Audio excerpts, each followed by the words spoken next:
Hello, I'm Diana Rigg and this is a PLD teaching tip. I'd like to talk about look, cover, say, write, check. It's a common procedure and process that teachers require of children to engage in, either in the home or within the classroom.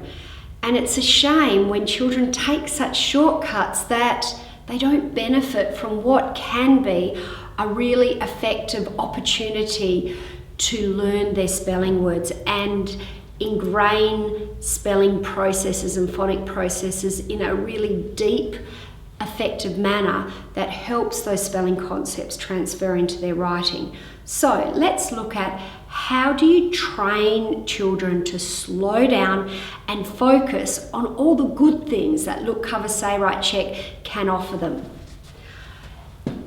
We're going to look at a range of words. We'll start really simple. If children are learning the word three and they need to look at the word, most children will go, I've looked at it, but I want you to look at the phonic and the sound structure in that word to get that deep learning I've been talking about.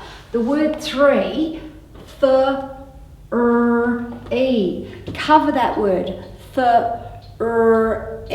Sound it out. Now let's write it.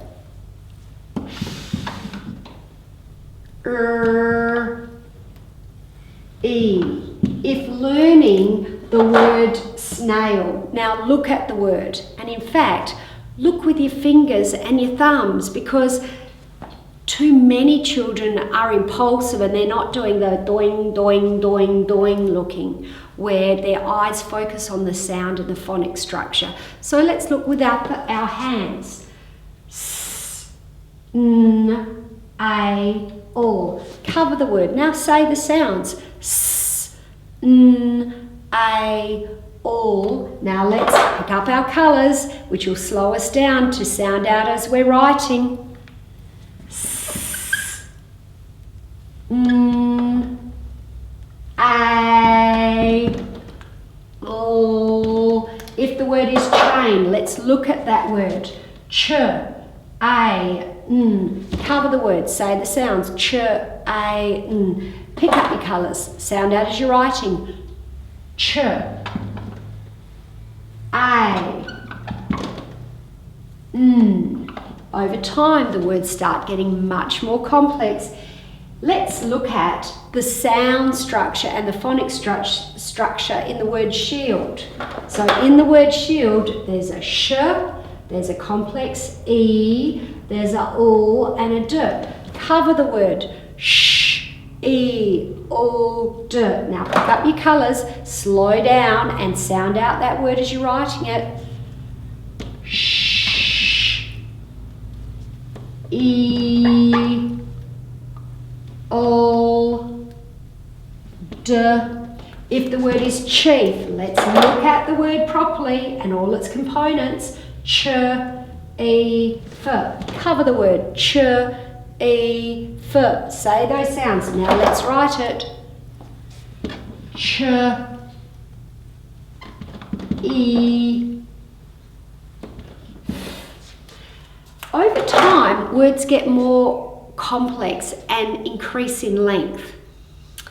And as words get more lengthy, it's unrealistic to ask children to break the words up into the individual sounds, but more so what happens is they break the words into syllables. So if the word is furniture, sound it out. Oh, so first of all we want to do furniture. Now let's break it up into its sounds. Furniture. Now let's sound it out as we're writing. Furniture.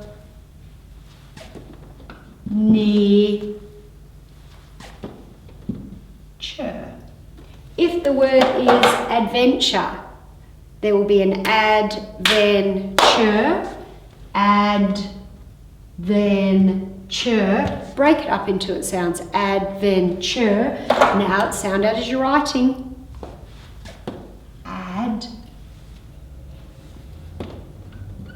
Adventure. If the word is excursion, excursion, so there's an excursion, cover up the word, say the sounds, excursion. Now let's write it, excursion.